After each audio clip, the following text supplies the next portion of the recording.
मोरे घर पनिया पिलाई दी है जान गे, कफन ओढ़ाई दी है टूटत ही जब प्राण गे।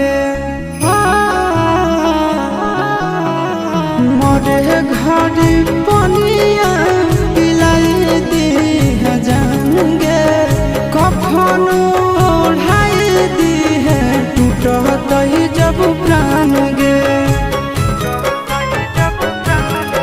हगे हमारा से तोरा जाती प्यार होता भेंट साक छात कर लगे।